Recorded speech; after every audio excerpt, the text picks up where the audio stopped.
ദൈവനാമത്തിന് മഹത്വമുണ്ടാകട്ടെ.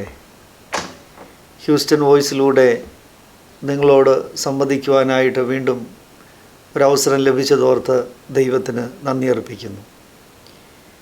ഹ്യൂസ്റ്റൺ വോയിസിൻ്റെ പ്രവർത്തകരോടുള്ള നന്ദിയും സ്നേഹവും കടപ്പാടുകളും ഈ സമയം അറിയിക്കുകയാണ്. നാം 2025 പ്രവേശിക്കുവാനായിട്ട് ഒരുങ്ങി നിൽക്കുകയാണ്. സമയം ആരെയും കാത്തു നിൽക്കാതെ മുമ്പോട്ട് അതിവേഗത്തിൽ പോയിക്കൊണ്ടിരിക്കുന്നു.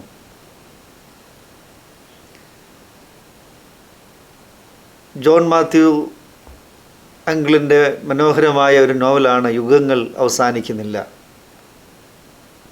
ഹ്യൂസ്റ്റൺ സെൻറ്റ് തോമസ് CSI സഭയിലെ ഒരംഗമാണ് ജോൺ മാത്യു അങ്കിൾ. വളരെ നല്ല നോവലുകളും നല്ല കഥകളും അദ്ദേഹം എഴുതിയിട്ടുണ്ട്. ഏറ്റവും ഒടുവിലായി എഴുതപ്പെട്ട യുഗങ്ങൾ അവസാനിക്കുന്നില്ല എന്ന നോവലിൽ ഇപ്രകാരം ഒരു ചോദ്യമുണ്ട്: കാലം എന്തിനാണ് നീങ്ങിക്കൊണ്ടിരിക്കുന്നത്? ഇന്നാണ് സത്യം. അതിനുശേഷം അതിന് ഉത്തരം പറയുന്നത് ഇങ്ങനെയാണ്: എങ്കിലും അനേക ഇന്നുകൾ ചേരുമ്പോൾ നാം പുറകോട്ട് നോക്കേണ്ടതായിട്ട് വരും. വളരെ അർത്ഥവത്തായിട്ടുള്ള വാക്കുകളാണിത്. ഓരോ സമയവും ഓരോ കാലവും ഓരോ നിമിഷങ്ങളും നാം പിന്നിടുമ്പോൾ നാം വീണ്ടും പുറകോട്ട് നോക്കുവാനായിട്ട് അത് നമ്മെ നിർബന്ധിക്കുന്നു. 2024 വിട പറഞ്ഞ് 2025 പ്രവേശിക്കുമ്പോൾ 2024 നോക്കി നാം സന്തോഷമർപ്പിക്കുകയും നന്ദി അർപ്പിക്കുകയും നടത്തിയ ദൈവത്തിന് സ്തോത്രമർപ്പിക്കുകയും ചെയ്യുന്നു എന്നുള്ളത് നമ്മുടെ ജീവിതത്തിൻ്റെ നല്ല ഗുണങ്ങളിൽ ഒന്നാണ്. അതുമാത്രമല്ല, പ്രതീക്ഷയോടെ പ്രത്യാശയോടെ 2025 പ്രവേശിക്കുവാനായിട്ട് നമുക്ക് ലഭിക്കുന്നതും നല്ല ഒരവസരമാണ്. അതുകൊണ്ട് ഒരു വർഷത്തിൻ്റെ അവസാനവും ഒരു പുതുവർഷത്തിൻ്റെ ആരംഭത്തിൻ്റെയും മുഹൂർത്തത്തിൽ നാം നിൽക്കുമ്പോൾ പുറകോട്ട് നോക്കി നടത്തിയ എല്ലാ വിധങ്ങളെ ഓർത്ത് ദൈവത്തിന് നന്ദി അർപ്പിക്കുന്നതോടൊപ്പം പ്രതീക്ഷകളോടെ 2025 പ്രവേശിപ്പാനായിട്ട് നമുക്ക് കഴിയട്ടെ. എല്ലാവർക്കും ഒരു നല്ല പുതുവർഷം ആശംസിക്കുന്നു. സമൃദ്ധിയുടെയും സമാധാനത്തിൻ്റെയും ദിനങ്ങളായി വരുന്ന ആളുകൾ മാറട്ടെ എന്ന് ദൈവത്തോട് പ്രാർത്ഥിക്കുകയും ചെയ്യുന്നു. തിരിഞ്ഞു നോട്ടം എപ്പോഴും നല്ലതാണ്. പിന്നിൽ നാം ഉപേക്ഷിച്ച പല കാര്യങ്ങളോടും നാം വിട പറഞ്ഞ് പോകുവാൻ അത് നമ്മെ സഹായിക്കുന്നു. മാത്രമല്ല, നാം ചെയ്തു പോയ അത് അറിഞ്ഞോ അറിയാതെയോ ആയിക്കൊള്ളട്ടെ, തെറ്റുകളെ ഓർത്ത് അത് ക്ഷമിക്കപ്പെടുവാനായിട്ട് ദൈവത്തോട് പ്രാർത്ഥിക്കുവാനും തെറ്റുകളിൽ നിന്ന് പുതിയ പാഠങ്ങൾ പഠിക്കുവാനുമായിട്ടും തിരിഞ്ഞുനോട്ടം നമ്മെ എപ്പോഴും സഹായിക്കുന്നുണ്ട്. ചരിത്രകാരന്മാരെല്ലാം ചെയ്യുന്നത് തെറ്റുകളിലേക്ക് നോക്കി അവയെ പുതിയതായി സമീപിക്കുകയും ആ തെറ്റുകൾ ആവർത്തിക്കാതിരിക്കുവാൻ മനുഷ്യ സമൂഹത്തെ നിരന്തരം ഓർമ്മപ്പെടുത്തിക്കൊണ്ടിരിക്കുകയും ചെയ്യുന്നു എന്നതാണ്. അതുതന്നെയാണ് ചരിത്രത്തിൻ്റെ ഏറ്റവും വലിയ മൂല്യവും. മനുഷ്യ ജീവിതവും എടുത്തു നോക്കുമ്പോൾ അതുതന്നെയാണ്. നാം അറിഞ്ഞോ അറിയാതെയോ ചെയ്ത തെറ്റുകളെ ഓർത്ത് നാം വിലപിക്കുകയും ദൈവമുമ്പാകെ ഏറ്റുപറയുകയും അതിൽ നിന്ന് നല്ല പാഠങ്ങൾ പഠിക്കുകയും വരും നാളുകളിൽ അത് ആവർത്തിക്കാതിരിക്കുവാൻ വേണ്ട നടപടികൾ നാം സ്വീകരിക്കുകയും ചെയ്യുവാൻ അത് നമുക്ക് അവസരം ഒരുക്കുന്നു.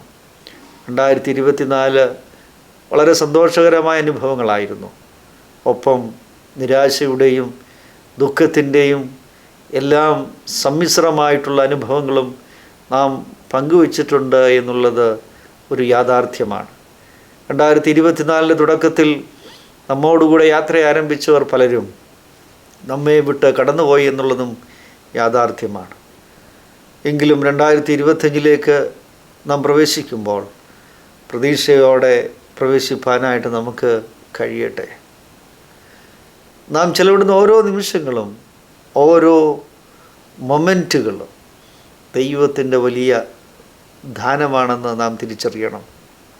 ദൈവം നൽകിയ ഓരോ അവസരങ്ങളാണെന്നും തിരിച്ചറിയുവാനായിട്ട് നമുക്ക് കഴിയണം. സങ്കീർത്തനക്കാരൻ ദൈവത്തോട് ചോദിക്കുന്ന പ്രസക്തമായൊരു ചോദ്യമാണ്, ദൈവമേ, എൻ്റെ നാളുകളെ എണ്ണുവാൻ എന്നെ പഠിപ്പിക്കണമേ. Oh lord, teach me to count my days because each and every moment is so precious.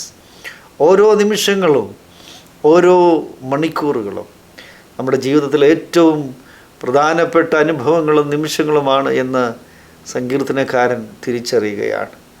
നാം ഈ ഭൂമിയിൽ ജീവിക്കുന്ന നാളുകളെന്ന് പറയുന്നത് വളരെ ചുരുക്കം നിമിഷങ്ങളാണ്. അതുകൊണ്ട് ദൈവം തരുന്ന നിമിഷങ്ങളും അവസരങ്ങളും ദൈവഹിതത്തിനും ദൈവം ഏൽപ്പിക്കുന്ന ഉത്തരവാദിത്തങ്ങളും നിറവേറ്റുവാനും നാം ഉപയോഗിക്കുന്നു എങ്കിൽ നമ്മുടെ ജീവിതം വളരെ സാർത്ഥകവും അനുഗ്രഹകരവുമായി തീരും എന്നുള്ളത് വിലയേറിയൊരു സത്യവും യാഥാർത്ഥ്യവുമാണ് എന്ന് ഞാൻ ആദ്യമേ തന്നെ പറഞ്ഞു വയ്ക്കട്ടെ. അതുകൊണ്ട് നമുക്ക് ലഭിക്കുന്ന അവസരങ്ങളെയും നിമിഷങ്ങളെയും ഓർത്ത് ദൈവത്തിന് നന്ദി കരയറ്റുവാനായിട്ട് നമുക്ക് സാധിക്കണം. അതുകൊണ്ട് തിരിഞ്ഞു നോട്ടം എപ്പോഴും ഒരു കറക്റ്റീവ് മെഷേഴ്സ് എടുക്കുവാൻ നമ്മെ സഹായിക്കുന്നു എന്നു നാം തിരിച്ചറിയേണ്ടത് ആവശ്യമാണ്. അതോടൊപ്പം തന്നെ പ്രതീക്ഷകളോടെ പുതിയ വത്സരത്തിലേക്ക് പ്രവേശിപ്പാൻ അത് നമുക്ക് ശക്തിയും ഊർജവും നൽകുന്നു എന്നുള്ളതാണ്. എന്താണ് ഭാവിയിൽ സംഭവിക്കുവാനായിട്ടിരിക്കുന്നത് നമുക്കാർക്കും അറിയത്തില്ല. നാം മുമ്പോട്ട് നോക്കുമ്പോൾ വളരെ അവ്യക്തമായിട്ടുള്ള ഒരു നിമിഷങ്ങളും കാലങ്ങളും അവസരങ്ങളുമാണ് നമ്മെ കാത്തിരിക്കുന്നത്. വളരെ ഭയപ്പെടുത്തുന്ന ഒരു ചുറ്റുപാടുകളും നിലനിൽക്കുന്നു എന്നുള്ളത് യാഥാർത്ഥ്യമാണ്. യുദ്ധങ്ങളുടെയും അതേപോലെ തന്നെ വളരെ നമ്മെ ഭയപ്പെടുന്ന മനുഷ്യൻ്റെ നിലവാരത്തകർച്ചയും ജീവിതത്തിൻ്റെ എല്ലാ മേഖലകളിലും സംഭവിക്കുന്ന മാറ്റങ്ങളും ജീവിതത്തിൻ്റെ എല്ലാ മേഖലകളിലും സംഭവിക്കുന്ന തിരിച്ചടികളും ഇതെല്ലാം നമ്മെ എപ്പോഴും ഭയപ്പെടുത്തിക്കൊണ്ടിരിക്കുകയാണ്. അതുകൊണ്ട് നാളെ എന്ത് ഭവിക്കും എന്നുള്ള വലിയ ഒരാശങ്കയോടെ വലിയ ഒരു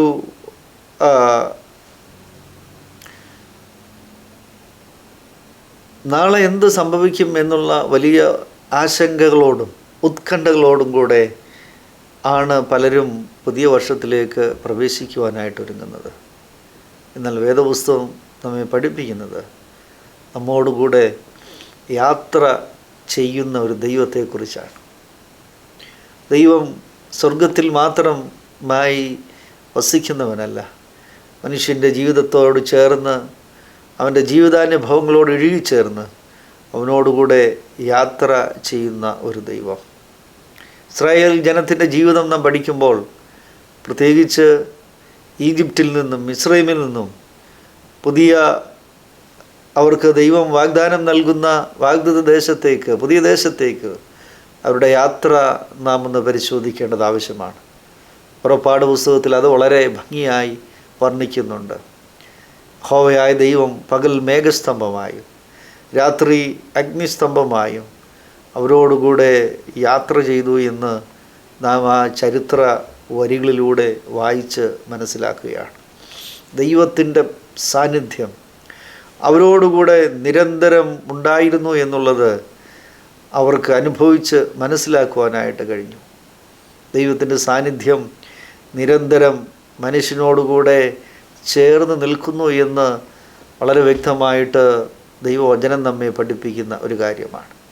യേശു ക്രിസ്തുവിന് നൽകുന്ന മറ്റൊരു വിശേഷണം ഇമ്മാനുവേൽ എന്നാണ്. ഇമ്മാനുവേലിൻ്റെ അർത്ഥം ഗാഡ് വിത്ത് അസ്, ദൈവം നമ്മോട് കൂടെ.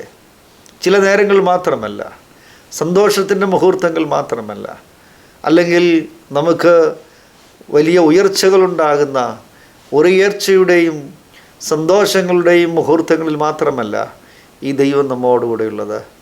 മത്തായി എഴുതിയ സുവിശേഷത്തിൻ അവസാനത്തിങ്കൽ യേശു ക്രിസ്തു പറയുന്ന വാചകങ്ങളിലൊന്ന്, ലോകാവസാനത്തോളം ഞാൻ എല്ലാ നാളും നിങ്ങളോടുകൂടെയുണ്ട്. ജീവിതത്തിൻ്റെ ഏത് സാഹചര്യങ്ങളിലൂടെ നാം കടന്നു പോയാലും, ജീവിതത്തിൻ്റെ ഏത് അനുഭവങ്ങളിൽ നാം നേരിടേണ്ടി വന്നാലും നമ്മെ വിട്ട് മാറിപ്പോകാതെ, നമ്മെ ഇടയ്ക്ക് വെച്ച് ഉപേക്ഷിച്ച് കളയാതെ നമ്മോട് ചേർന്ന് നടക്കുന്ന ദൈവത്തിൻ്റെ സാന്നിധ്യം ഉണ്ട് എന്നുള്ള ഉറപ്പ് നൽകിക്കൊണ്ടാണ് യേശു സ്വർഗാരോഹണം ചെയ്യുന്നത്. ഇത് നമ്മെ സംബന്ധിച്ചിടത്തോളം ധൈര്യവും ഉറപ്പും പ്രത്യാശയും നൽകുന്ന കാര്യമാണ് എന്ന് ഞാൻ ആമുഖമായി പറയുവാനായിട്ട് ആഗ്രഹിക്കുകയാണ്. അതുകൊണ്ടൊരു ദൈവത്തെക്കുറിച്ച് നാം പഠിക്കുമ്പോൾ വേദപുസ്തകം വെളിപ്പെടുത്തരുന്ന ദൈവം നമ്മോട് ചേർന്ന് നടക്കുന്ന ദൈവമാണ്. 2025 നാം പ്രവേശിക്കുമ്പോൾ ഈ ഒരു വലിയ ദൈവത്തിൻ്റെ സാന്നിധ്യം നമുക്ക് പ്രതീക്ഷയും പ്രത്യാശയും പകർന്നു നൽകുന്നു എന്നുള്ളത് ഒരു യാഥാർത്ഥ്യമാണ്. നമ്മോട് ചേർന്ന് നടക്കുന്ന ദൈവം മാത്രമല്ല, സകലതും പുതുതാക്കുന്ന ദൈവം എന്നാണ് വെളിപ്പാട് പുസ്തകത്തിൽ നാം വായിച്ച് മനസ്സിലാക്കുന്നത്. ഇതാ ഞാൻ സകലവും പുതുതാക്കുന്നു. വേദപുസ്തകം പുതുക്കങ്ങളെക്കുറിച്ച് പഠിപ്പിക്കുന്ന പുസ്തകമാണ്. പഴയതിനെക്കുറിച്ച് മാത്രം പറഞ്ഞുകൊണ്ടിരിക്കുന്ന ഒരു പുസ്തകമല്ല. പുതുക്കങ്ങളെക്കുറിച്ച്, ജീവിതത്തിൽ അനുദിനം സംഭവിക്കുന്ന മാറ്റങ്ങളെക്കുറിച്ച്, അല്ലെങ്കിൽ മാറ്റം വരുത്തുവാൻ സാധ്യത ഉള്ള അനുഭവങ്ങളെക്കുറിച്ച് നമ്മെ പഠിപ്പിക്കുന്ന പുസ്തകമാണ്. അത് നിരന്തരം മാറിക്കൊണ്ടിരിക്കുന്ന ഒരു ലോകത്ത് നമ്മുടെ ജീവിതത്തിൽ നൽകുന്ന പുതുക്കങ്ങളെ എങ്ങനെ നാം നേരിടുകയും മനസ്സിലാക്കുകയും ചെയ്യുന്നു എന്നുള്ളതും കൂടെ വളരെ യാഥാർത്ഥ്യമായിട്ടുള്ളൊരു കാര്യമാണ് എന്ന് ഞാൻ പറയുവാനായിട്ട് ആഗ്രഹിക്കുന്നു.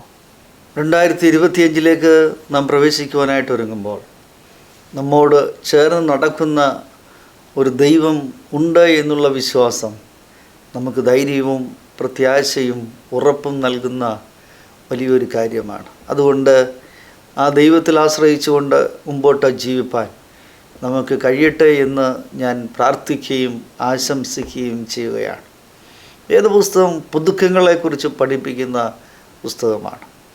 നമ്മുടെ ജീവിതത്തിൽ മാറ്റം വരുവാനായിട്ട് സാധിക്കും എന്ന് നമ്മെ പഠിപ്പിക്കുന്ന പുസ്തകം മാത്രമല്ല, ഏറ്റവും വലിയ മഹാത്ഭുതങ്ങളിൽ ഒന്ന് എന്ന് നമുക്ക് പറയാൻ കഴിയുന്നത് ഒരു വ്യക്തിയിൽ ഉണ്ടാകുന്ന മാറ്റവും അല്ലെങ്കിൽ രൂപാന്തരവുമാണ്. വേദപുസ്തകം നമ്മെ രൂപാന്തരപ്പെടുത്തുന്ന ഒരു പുസ്തകമായിട്ടാണ് നാം മനസ്സിലാക്കുകയും അതിലൂടെ മാറ്റം നാം അനുഭവിക്കുകയും ചെയ്തുകൊണ്ടിരിക്കുന്നത്. അതുകൊണ്ട് വേദപുസ്തകത്തെക്കുറിച്ച് പറയുന്നത് ജീവിക്കുന്ന വചനം എന്നാണ്, ലിവിങ് വേർഡ്. നാം അത് വായിക്കുമ്പോൾ, നാം അത് ധ്യാനിക്കുമ്പോൾ, നാം അത് വ്യക്തി ജീവിതത്തിൽ അത് ഉപയോഗിക്കുമ്പോൾ അത് നമ്മിൽ പരിവർത്തനവും മാറ്റവും പുതുക്കവും കൊണ്ടുവരുന്നു. അപ്പോൾ ഓരോ ദിവസവും മനസ്സ് പുതുക്കി രൂപാന്തരപ്പെടുന്ന റിന്യൂ ചെയ്യപ്പെടുന്ന ഒരു അനുഭവം നമ്മുടെ ജീവിതങ്ങളിൽ ഉണ്ടാകേണ്ടത് ആവശ്യമാണ്. ഞാൻ ഓർപ്പിച്ചതുപോലെ ക്രിസ്തുമതം നമ്മെ പഠിപ്പിക്കുന്നത് പുതുക്കത്തിൻ്റെ അനുഭവമാണ്. വേദപുസ്തകത്തിലൂടെ നാം മനസ്സിലാക്കുന്നതും ഈ പുതുക്കത്തെക്കുറിച്ചാണ്. ഞാൻ നിങ്ങൾക്ക് പുതിയൊരു ഹൃദയം തരും, ഞാൻ നിങ്ങൾക്ക് പുതിയൊരു ജീവിതം നൽകും, ഞാൻ നിങ്ങൾക്ക് പുതിയൊരു പാട്ട് നൽകും, ഞാൻ നിങ്ങൾക്ക് പുതിയൊരു പേര് നൽകും, ഞാൻ നിങ്ങളെ പുതിയൊരു സ്ഥലത്തേക്ക് നയിക്കും, അല്ലെങ്കിൽ പച്ച പുൽപ്പുറങ്ങളിലേക്ക് നയിക്കും. അങ്ങനെ പുതുമയെക്കുറിച്ച് നിരന്തരം നമ്മോട് സമ്മതിച്ചു കൊണ്ടിരിക്കുന്ന ഒരു വിശ്വാസമാണ് ക്രിസ്തീയ വിശ്വാസം. അത് ബൈബിളിലൂടെ നാം വായിച്ച് മനസ്സിലാക്കുകയും ആർജിച്ചെടുക്കുകയും ചെയ്യുന്ന ഒരു സത്യമാണ് എന്ന് ഞാൻ പറയട്ടെ. അതുകൊണ്ട് 2025 ഈ ഒരു തുടക്കത്തിൽ തന്നെ ഈ പുതുമ ജീവിതത്തിൽ അനുഭവിക്കുവാനായിട്ട് നമുക്ക് കഴിയേണ്ടത് ആവശ്യമാണ്. ലോകത്തിലേക്ക് നോക്കുമ്പോൾ അനേക ജീവിതങ്ങൾ വളരെ നിരാശയോടെ ജീവിതത്തിലൊരു മാറ്റം കൊണ്ടുവരുവാനായിട്ട് ആഗ്രഹിച്ച് പരാജയപ്പെട്ടവരെ നമുക്ക് കാണുവാനായിട്ട് കഴിയും. പലരും നമ്മോട് പറഞ്ഞിട്ടുണ്ട്, എനിക്കൊന്ന് മാറണം, ഈ രീതികളൊക്കെ ഒന്ന് മാറ്റണം, ഈ സ്വഭാവം ഒന്ന് മാറിക്കിട്ടണം, ഒരു പുതിയ ജീവിതത്തിൻ്റെ അനുഭവത്തിലേക്ക് എനിക്ക് പ്രവേശിക്കുവാൻ ആഗ്രഹിക്കുന്നു എന്ന് നമ്മോട് പറയുന്ന അനേകരെ നമുക്ക് കാണുവാനായിട്ട് കഴിയും. പക്ഷേ അതെങ്ങനെ സാധ്യമായി തീരും. അത് ക്രിസ്തുവിനോട് ചേർന്നുള്ള ഒരു ജീവിതത്തിലൂടെ മാത്രമേ അതിന് സാധിക്കുകയുള്ളൂ എന്ന് ഞാൻ വളരെ സ്നേഹത്തോടെ നിങ്ങളെ ഓർമ്മപ്പെടുത്തട്ടെ. നമ്മുടെ ജീവിതം ക്രിസ്തുവിനായി സമർപ്പിക്കപ്പെടുമ്പോൾ പുതുമയുള്ള ഒരു ജീവിതത്തിലേക്ക് പ്രവേശിപ്പാനായിട്ട് എന്നെയും നിങ്ങളെയും ദൈവം തമ്പുരാൻ സഹായിക്കുന്നു എന്നുള്ളത് നമുക്ക് ദൈവം നൽകുന്ന വാഗ്ദത്തങ്ങളിൽ ഒന്നാണ് എന്നും കൂടെ പറയുവാനായിട്ട് ഞാൻ ആഗ്രഹിക്കുന്നു. അതുകൊണ്ട് ഒരു പുതുമയിലേക്ക് നമുക്ക് പ്രവേശിക്കുവാനായിട്ട് കഴിയണം. പഴയ സഞ്ചരിച്ച വഴികൾ നമുക്ക് ദോഷം നൽകുന്നതായിരുന്നുവെങ്കിൽ, പഴയ പരിചയങ്ങൾ നമ്മുടെ ശരീരത്തെയും മനസ്സിനെയും നമ്മുടെ ലക്ഷ്യത്തെയും തകർക്കുന്നതായിരുന്നുവെങ്കിൽ, പുതിയ ലക്ഷ്യങ്ങളും പുതിയ ബോധ്യങ്ങളുള്ളവരായി 2025 മാറുവാൻ നമുക്ക് കഴിയുമ്പോഴാണ് നമ്മുടെ ജീവിതം ഏറ്റവും അന്വർത്ഥകമായി തീരുന്നത് എന്ന് സ്നേഹത്തോടെ ഞാൻ ഓർപ്പിക്കട്ടെ. അതിനെങ്ങനെയാണ് നമുക്ക് കഴിയുന്നത്? അത് പരിശുദ്ധാത്മാവിൻ്റെ നിയന്ത്രണത്തിൽ നമ്മുടെ ജീവിതം ആകുമ്പോൾ മാത്രമാണ്. യേശു തൻ്റെ ഫെയർവെൽ സ്പീച്ചിൽ പ്രകാരം പറയും, ഞാൻ പിതാവിനോട് ചോദിക്കും, അവൻ മറ്റൊരു കാര്യസ്ഥനെ എന്നേക്കും നിങ്ങളോട് കൂടെ ഇരിക്കേണ്ടതിനായിട്ട് അയച്ചു തരും. അത് പരിശുദ്ധാത്മാവിനെക്കുറിച്ച് പഠിപ്പിക്കുന്ന ഭാഗമാണ്. ഞാൻ പിതാവിനോട് ചോദിക്കും, അവൻ പരിശുദ്ധാത്മാവ് നിങ്ങളോടുകൂടി ഇരിക്കേണ്ടതിനായിട്ട് അയച്ചു തരും. പരിശുദ്ധാത്മാവ് വന്ന് പാപത്തെക്കുറിച്ചും നീതിയെക്കുറിച്ചും ന്യായവിധിയെക്കുറിച്ചും നിങ്ങൾക്ക് ബോധം വരുത്തും. നമ്മുടെ ജീവിതങ്ങളിൽ മുമ്പോട്ട് നാം ജീവിക്കുമ്പോൾ മാറ്റങ്ങൾ സംഭവിക്കേണ്ടത് ദൈവവചനത്തിൽ അടിയുറച്ച വിശ്വാസത്തിൽ നിന്നുകൊണ്ടായിരിക്കണം. നമ്മുടെ ജീവിതത്തിൻ്റെ മാറ്റങ്ങൾ സംഭവിക്കുവാൻ അത് പാപത്തിൽ നിന്നുള്ള ഒരു മാറ്റം, നീതിയുള്ള ഒരു ജീവിതത്തിലേക്കുള്ളൊരു മാറ്റം, ന്യായവിധി ഉണ്ടെന്നുള്ള വലിയൊരു വിശ്വാസത്തോടു കൂടെയുള്ള ജീവിതത്തിൻ്റെ ഒരു ക്രമീകരണം, ഇത് നമ്മുടെ ജീവിതത്തിൽ 2025 സംഭവിക്കുമ്പോഴാണ് ദൈവത്തോടു കൂടെ നടക്കുവാനായിട്ട് നമുക്ക് കഴിയുന്നത് എന്ന് സ്നേഹത്തോടെ ഞാൻ ഓർപ്പിക്കട്ടെ. പാപത്തെക്കുറിച്ചുള്ളൊരു ബോധമുള്ളവരായി നാം മാറേണ്ടിയിരിക്കുകയാണ്. നമ്മെ വഴിതെറ്റിക്കുന്ന സാഹചര്യങ്ങളോട് നാം വിട പറയുക. നമ്മെ വഴിതെറ്റിക്കുന്ന ഹാബിറ്റുകളോട്, പരിചയങ്ങളോട് നാം വിട പറയുവാൻ നമുക്ക് സാധിക്കണം. നമ്മെ വഴിതെറ്റിക്കുന്ന എല്ലാത്തരം അനുഭവങ്ങളിൽ നിന്നും മാറി ക്രിസ്തുവിനോടുകൂടെ നടക്കുമ്പോൾ മാത്രമാണ് നമ്മുടെ ജീവിതം ഏറ്റവും അർത്ഥപൂർണമായി തീരുന്നത് എന്ന് നാം തിരിച്ചറിയേണ്ടിയിരിക്കുകയാണ് എന്ന് സ്നേഹത്തോടെ ഓർപ്പിക്കട്ടെ. രണ്ടാമത്തെ കാര്യം, ന്യായവിധിയെക്കുറിച്ച് പരിശുദ്ധാത്മാവ് ബോധ്യം വരുത്തും. ന്യായവിധി ഉണ്ടെന്നുള്ള വലിയ വിശ്വാസം, നാം അക്കൗണ്ടബിളാണ്. നാം ചെയ്തതിനെല്ലാം ഒരു നാളിൽ കണക്ക് ബോധിപ്പിക്കേണ്ടവരാണെന്നുള്ള വലിയ ഒരു ചിന്ത നമ്മിൽ വരുമ്പോൾ മാത്രമാണ് നമ്മെ ഏൽപ്പിക്കുന്ന ഉത്തരവാദിത്തങ്ങൾ വിശ്വസ്തയോടുകൂടെ നിർവഹിക്കുവാനായിട്ട് നമുക്ക് കഴിയുന്നത്. എന്താണ് നമ്മുടെ ഉത്തരവാദിത്തങ്ങൾ? നമ്മിൽ പലരും പലപ്പോഴും വ്യക്തമായത് മനസ്സിലാക്കുകയോ ഗ്രഹിക്കുകയോ ചെയ്യാത്തൊരു കാര്യമാണ്. നമ്മുടെ ജോലിയിൽ ഏൽപ്പിക്കപ്പെടുന്ന ടാർഗറ്റുകൾ മാത്രമല്ല ഉത്തരവാദിത്തം, നമ്മുടെ കുടുംബത്തിലെ ഉത്തരവാദിത്തം. ഒരു പിതാവ് എന്ന നിലയിൽ എൻ്റെ കടമകൾ നിർവഹിക്കുവാൻ എനിക്ക് വാസ്തവമായി കഴിയുന്നുണ്ടോ? ഒരു മാതാവ് എന്ന നിലയിൽ, ഒരു ഭാര്യ എന്ന നിലയിൽ, ഒരു മകളെന്ന നിലയിൽ, ഒരു മകനെന്ന നിലയിൽ, ഒരു കൊച്ചുമകനെന്ന നിലയിൽ എല്ലാം ഉത്തരവാദിത്തങ്ങളും വിശ്വസ്തയോടെ ഏൽപ്പിക്കുവാനായിട്ട് ചെയ്തു തീർക്കുവാൻ എനിക്ക് കഴിയുന്നുണ്ടോ? ഒരു സെക്കുലർ വേളിൽ, ഒരു സംഘടനയിൽ, ഒരു ജോലിസ്ഥലങ്ങളിൽ എനിക്ക് നൽകപ്പെടുന്ന ഉത്തരവാദിത്തങ്ങൾ വിശ്വസ്തയോടുകൂടെ നിർവഹിക്കുവാനായിട്ട് എനിക്ക് കഴിയുന്നുണ്ടോ? നാം വിശകലനം ചെയ്യേണ്ടത് ആവശ്യമാണ്. കഴിയുന്നില്ല എങ്കിൽ പരിശുദ്ധാത്മാവിനാൽ നാം നിയന്ത്രിക്കപ്പെടുന്നില്ല എന്നുള്ളതാണ് സത്യം. അതുകൊണ്ട് 2025 പരിശുദ്ധാത്മാവിനാൽ നിയന്ത്രിക്കപ്പെടുന്നവരായി ഞാനും നിങ്ങളും മാറണം. അത് ന്യായവിധി ഉണ്ടെന്നുള്ളൊരു ബോധ്യത്തിൽ നിന്ന് മാത്രമേ അപ്രകാരമുള്ള ഒരു ഡ്രാസ്റ്റിക് ചേഞ്ചിലേക്ക് നമുക്ക് വരുവാനായിട്ട് സാധ്യമായി തീരുകയുള്ളൂ. മൂന്നാമതായി, നീതിയെക്കുറിച്ച് ബോധ്യമുള്ളവരായിരിക്കുക. നാം ജീവിക്കുന്ന ചുറ്റുപാടുകളിൽ പലപ്പോഴും നീതി നിഷേധിക്കപ്പെടുന്ന അനുഭവമാണ്. ദൈവനീതിയിൽ കേന്ദ്രീകൃതമായ ഒരു ജീവിതമുള്ളവരായി നാം തീരേണ്ടത് ആവശ്യമാണ്. ദൈവനീതിയെക്കുറിച്ചുള്ള ബോധ്യം, പ്രത്യേകിച്ച് സുവിശേഷങ്ങൾ നാം വായിച്ച് മനസ്സിലാക്കുമ്പോൾ ദൈവനീതിയെക്കുറിച്ച് വളരെ വ്യക്തമായി അവിടെ പഠിപ്പിക്കുന്നുണ്ട്. നാം നോക്കുന്ന നീതിയല്ല, മനുഷ്യൻ്റെ നീതിയല്ല ദൈവത്തിൻ്റെ നീതി. കർത്താവ് പഠിപ്പിക്കുന്ന മുന്തിരിത്തോട്ടത്തിലെ വേലക്കാരുടെ ഉപമ ഏറ്റവും ശ്രദ്ധേയമാണ്. അവിടെ പല സമയങ്ങളിൽ ജോലിക്കായിട്ട് യജമാനൻ ഓരോരുത്തരെയും വിളിക്കുകയാണ്. പല സമയങ്ങളിൽ എത്തിച്ചേർന്നവർക്ക് കൂലിയുടെ സമയത്ത് എല്ലാവർക്കും ഒരേപോലെ കൂലി നൽകുന്ന ഒരു യജമാനനെ നാം കാണുന്നു. നമ്മുടെ മാനുഷികമായ ചിന്തയിൽ അത് തെറ്റാണ്. കാരണം രാവിലെ മുതൽ അധ്വാനിച്ചവർക്കും ഉച്ചയ്ക്ക് വന്നവർക്കും വൈകുന്നേരം വന്ന് ജോലിക്ക് പ്രവേശിച്ചവർക്കും തുല്യമായി ശമ്പളം നൽകുക, കൂലി നൽകുക എന്നുള്ളത് മാനുഷികമായി ഒരു നീതി നിഷേധമല്ലേ? എന്നാൽ ദൈവമുമ്പാകെ അതൊരു നീതി നിഷേധമല്ല.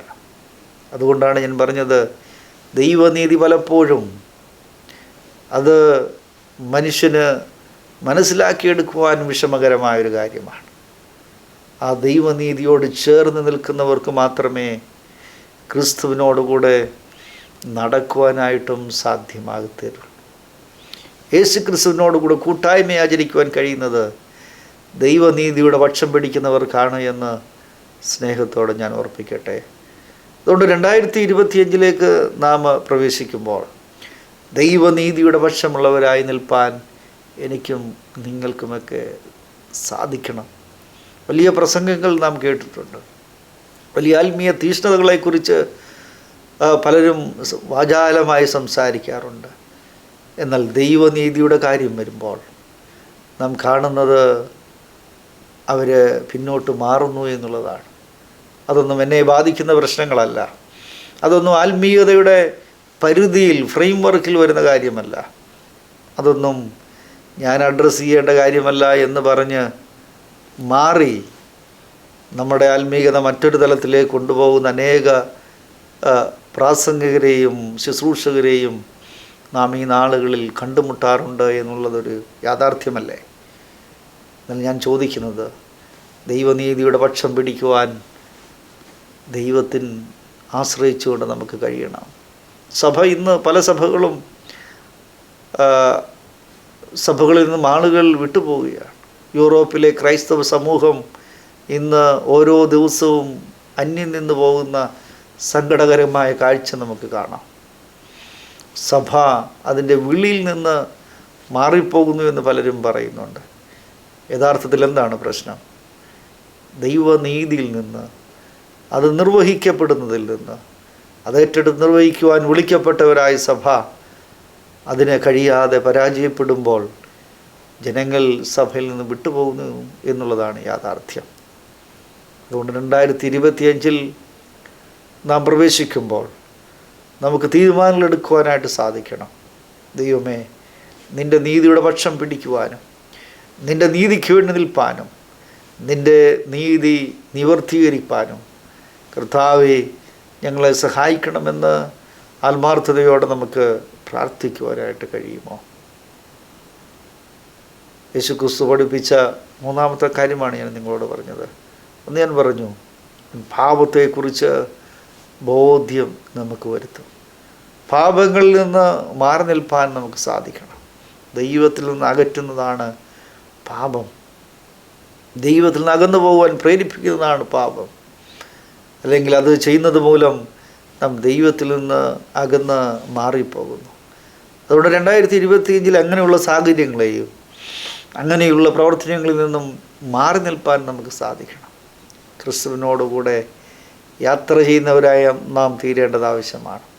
രണ്ടാമത് ഞാൻ ഓർപ്പിച്ചു, ന്യായവിധിയെക്കുറിച്ച് നമുക്ക് ബോധ്യമുണ്ടായിരിക്കണം. അക്കൗണ്ടബിലിറ്റി, ഏൽപ്പിക്കുന്ന എല്ലാ ഉത്തരവാദിത്തങ്ങളും വിശ്വസ്തയോടെ ചെയ്തു തീർക്കുവാൻ, ഏൽപ്പിക്കുന്ന ഉത്തരവാദിത്വങ്ങൾ യജമാനനോട് വിശ്വസ്തയുള്ളവരായി നിൽപ്പാൻ എനിക്കും നിങ്ങൾക്കും കഴിയേണ്ടത് ആവശ്യമാണ്. മൂന്നാമത് ഞാൻ പറഞ്ഞത്, നീതിയെക്കുറിച്ച് ബോധ്യമുള്ളവരായി നിൽക്കുക, ദൈവനീതിയെക്കുറിച്ച് ബോധ്യമുള്ളവരായി നിൽക്കുക. 2024 ഒരുപക്ഷെ നമുക്കതിന് കഴിയാതെ പോയിട്ടുണ്ടെങ്കിൽ 2025 നൽകുന്ന അവസരങ്ങളിൽ ദൈവനീതിയുടെ പക്ഷം പിടിക്കുവാനായിട്ട് എനിക്കും നിങ്ങൾക്കുമൊക്കെ കഴിയണം എന്ന് സ്നേഹത്തോടെ ഞാൻ ഓർപ്പിക്കട്ടെ.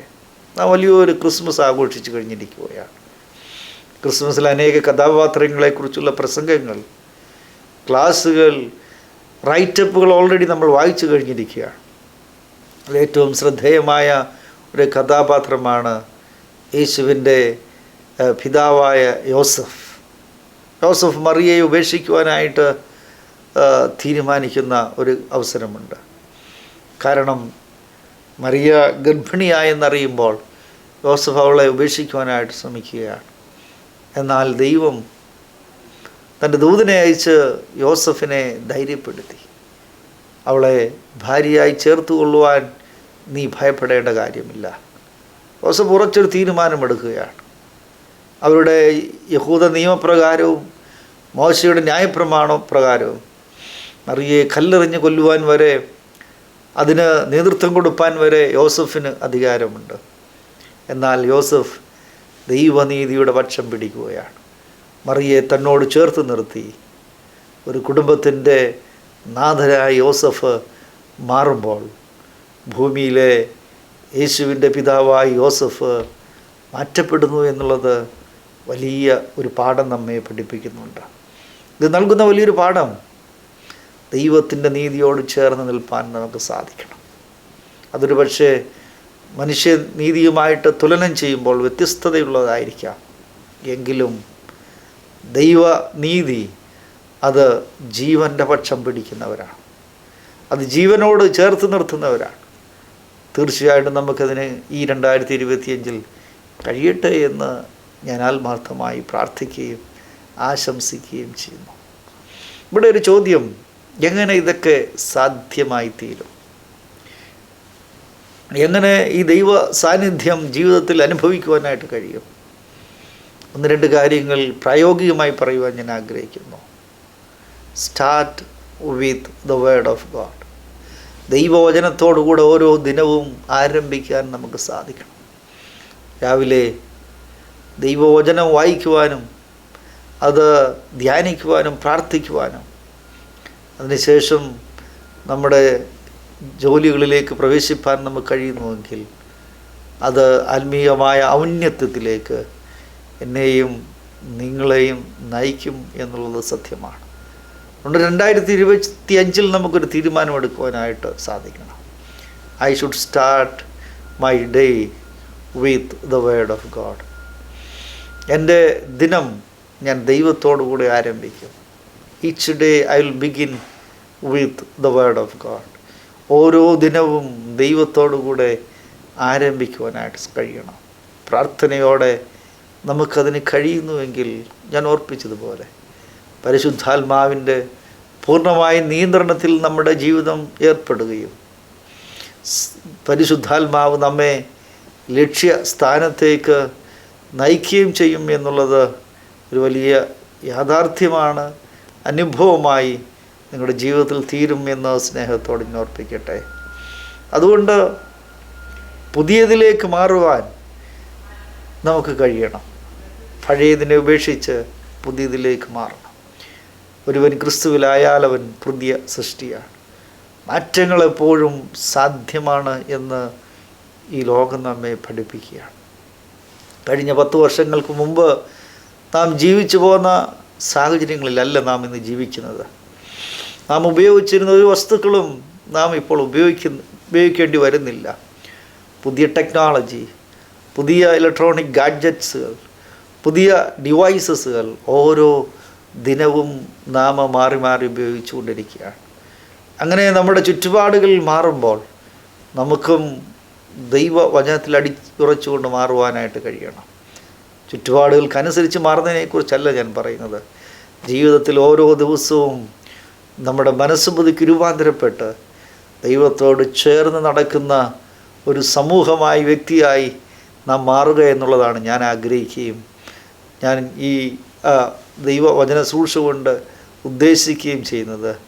അതുകൊണ്ട് പൗലോസ് പറയുന്നത് പോലെ ഓരോ ദിനവും മനസ്സ് പുതുക്കി രൂപാന്തരപ്പെട്ട് പുതുക്കത്തോടുകൂടെ ദൈവത്തോടുകൂടെ യാത്ര ചെയ്യുന്നവരായി തീരുവാനായിട്ട് എനിക്കും നിങ്ങൾക്കൊക്കെ കഴിയട്ടെ എന്ന് ഞാൻ പ്രാർത്ഥിക്കുന്നു.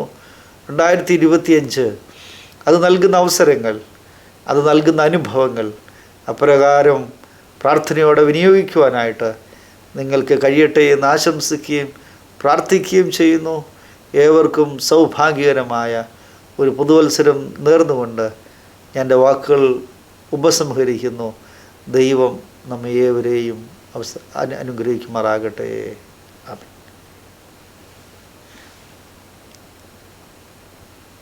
2025 നിങ്ങൾക്ക് ഏറ്റവും അനുഗ്രഹമായി തീരട്ടെ എന്ന് കരുണയിൻ ചിറകടിയിൽ പൊതിഞ്ഞു സൂക്ഷിച്ചതാ, കരുണയിൻ ചിറകടിയിൽ പൊതിഞ്ഞു സൂക്ഷിച്ചതാ. നന്ദിയാൽ നിറഞ്ഞു മനമേ, നന്മ നിറഞ്ഞ മഹോന്നതന യേശുരാജനെ എന്നും സ്തുതിപ്പിൻ. കഴിഞ്ഞൊരു വർഷക്കാലം ദൈവം നടത്തിയ എല്ലാ വിധങ്ങളെയും ഞാൻ ഓർക്കുമ്പോൾ മനോഹരമായൊരു പാട്ട് എൻ്റെ മനസ്സിലേക്ക് വരികയാണ്. നമ്മളത് ഭവനങ്ങളിലും ആരാധനയിലുമൊക്കെ പാടുകയും ദൈവത്തെ സ്തുതിക്കാറുമുള്ള ഒരു ഗാനമാണ്.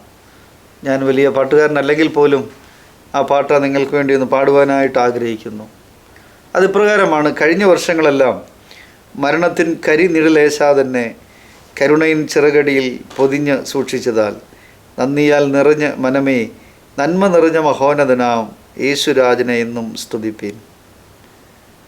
കഴിഞ്ഞ വർഷങ്ങളെല്ലാം മരണത്തിൻ കരിനിഴലേശാതെ കരുണയിൻ ചിറകടിയിൽ പൊതിഞ്ഞു സൂക്ഷിച്ചതാ, കരുണയിൻ ചിറകടിയിൽ പൊതിഞ്ഞു സൂക്ഷിച്ചതാ. നന്ദിയാൽ നിറഞ്ഞു മനമേ, നന്മ നിറഞ്ഞ മഹോന്നതനാ. നന്ദിയാൽ നിറഞ്ഞു മനമേ, നന്മ നിറഞ്ഞ മഹോന്നതന യേശുരാജനെ എന്നും സ്തുതിപ്പിൻ, യേശുരാജനെ എന്നും സ്തുതിപ്പിൻ. ശൂന്യതയിൻ നടുവിൽ ജീവനും ഭക്തിക്കും വേണ്ടതെല്ലാം, ശൂന്യതയിൻ നടുവിൽ ജീവനും ഭക്തിക്കും വേണ്ടതെല്ലാം ക്ഷേമമയേകി എന്നെ ജയത്തോടെ നടത്തിയതാ, ക്ഷേമമയേകി എന്നെ ജയത്തോടെ നടത്തിയതാ. നന്ദിയാൽ നിറഞ്ഞു മനമേ, നന്മ നിറഞ്ഞ മഹോന്നതനാ. നന്ദിയാൽ നിറഞ്ഞു മനമേ, നന്മ നിറഞ്ഞ മഹോന്നതന യേശുരാജനെ എന്നും സ്തുതിപ്പിൻ, യേശുരാജനെ എന്നും സ്തുതിപ്പിൻ. കഴിഞ്ഞ കാലങ്ങളിൽ നമ്മെ ദൈവം നടത്തിയ എല്ലാ വിധങ്ങളെ ഓർത്തുകൊണ്ട് ദൈവത്തെ സ്തുതിക്കുവാനും മഹത്വപ്പെടുത്തുവാനും എനിക്കും നിങ്ങൾക്കും കഴിയട്ടെ എന്ന് ദൈവത്തോട്, നിങ്ങളോട് ചേർന്ന് ഞാനും പ്രാർത്ഥിക്കുകയാണ്. നമ്മുടെ ജീവിതം ദൈവകരങ്ങളിൽ ആകുമ്പോൾ അവൻ നമ്മെ വഴി നടത്തുവാനായിട്ട് മതിയായവനെന്ന് നാം വിശ്വസിക്കുകയും വേദപുസ്തക പ്രകാരം നമ്മെ പഠിപ്പിക്കുകയും ചെയ്യുന്നു. അതുകൊണ്ട് ജീവിതയാത്രയിൽ ദൈവത്തോടു കൂടെ നടപ്പാൻ നമുക്ക് സാധിക്കണം. മോശ ഇസ്രായേൽ ജനത്തെ നയിക്കുവാനായിട്ട് വിളിക്കപ്പെട്ടപ്പോൾ വലിയ ഒരു സമ്മിശ്ര പുരുഷാരം ഈജിപ്തിൽ നിന്ന് കനാൻ ദേശത്തേക്ക് യാത്ര ചെയ്യുകയുണ്ടായി. മരുഭൂമിയിൽ ദീർഘമായ 40 വർഷക്കാലം അവർക്ക് ജീവിക്കേണ്ടുകയും യാത്ര ചെയ്യേണ്ടതായിട്ടും വന്നു.